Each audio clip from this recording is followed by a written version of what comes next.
ഇവിടെ നമ്മൾ മെയിനായിട്ട് പഠിക്കുന്നത് ഒരു ഫൈനാൻഷ്യൽ സ്റ്റേറ്റ്മെൻറ്റ് കിട്ടിക്കഴിഞ്ഞിട്ടുണ്ടെങ്കിൽ അതെങ്ങനെ നമ്മൾ അനലൈസ് ചെയ്യും, അതെങ്ങനെ ഇൻ്റർപ്രറ്റ് ചെയ്യാം. ഇപ്പോൾ ജസ്റ്റ് നമ്മളൊരു ഫൈനാൻഷ്യൽ സ്റ്റേറ്റ്മെൻറ്റ് നോക്കി കഴിഞ്ഞാൽ അതിൽ കുറേ ഫിഗേഴ്സ് മാത്രമേ ഉണ്ടാവുള്ളൂ. അത് നോക്കി കഴിഞ്ഞിട്ടുണ്ടെങ്കിൽ ആർക്കും ഒന്നും മനസ്സിലാവില്ല. കമ്പനീൻ്റെ അസറ്റ്സ് എത്ര, ലയബിലിറ്റീസ് എത്ര എന്നുള്ളത് മനസ്സിലാവും.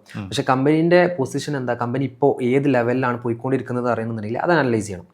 അങ്ങനത്തെ കാര്യങ്ങൾ. അതുപോലെ തന്നെ ഒരു കമ്പനിയിൽ നമ്മൾ ഫണ്ട് റൈസ് ചെയ്യുമ്പോൾ, അതായത് കമ്പനി ക്യാപിറ്റൽ റൈസ് ചെയ്യുമ്പോൾ ഏതൊക്കെ രീതിയിൽ നമുക്ക് ഫണ്ട് കൊണ്ടുവരാൻ പറ്റും, അതിനെങ്ങനെയൊക്കെ കോസ്റ്റ് നമുക്ക് റെഡ്യൂസ് ചെയ്യാൻ പറ്റും.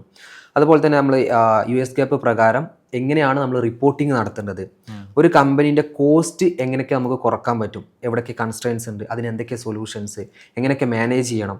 അതുപോലെ തന്നെ ഓരോ നമ്മൾ ബഡ്ജറ്റ് ചെയ്ത കാര്യങ്ങളുണ്ടാവും. ഇപ്പോൾ നമ്മൾ എല്ലാ വർഷത്തോടും നമ്മളൊരു ബഡ്ജറ്റ് പ്രിപ്പയർ ചെയ്യും. ആ ബഡ്ജറ്റ് ചെയ്തതും നമ്മളിപ്പോൾ നിലവിൽ നടന്നുകൊണ്ടിരിക്കുന്നതും തമ്മിലുള്ള ഡിഫറൻസും കാര്യങ്ങളും, ഇതൊക്കെയാണ് നമ്മൾ മെയിനായിട്ട് പഠിക്കുന്നത്. പിന്നെ കുറച്ച് തിയറി പോർഷൻസ് വരുന്നുണ്ട്. അത് ടെക്നോളജി പരമായിട്ടുള്ള കാര്യങ്ങൾ, ഇപ്പോൾ നിലവിൽ AI അങ്ങനത്തെ സംഭവങ്ങളൊക്കെ. പിന്നെ നമ്മൾ ഒരു മെമ്പർ ആയിരിക്കെ നമ്മൾ പാലിക്കേണ്ട കുറേ എത്തിക്സും കാര്യങ്ങളൊക്കെ ഉണ്ട്. ഇതൊക്കെയാണ് മെയിനായിട്ട് നമുക്ക് സിലബസിൽ വരുന്നത്.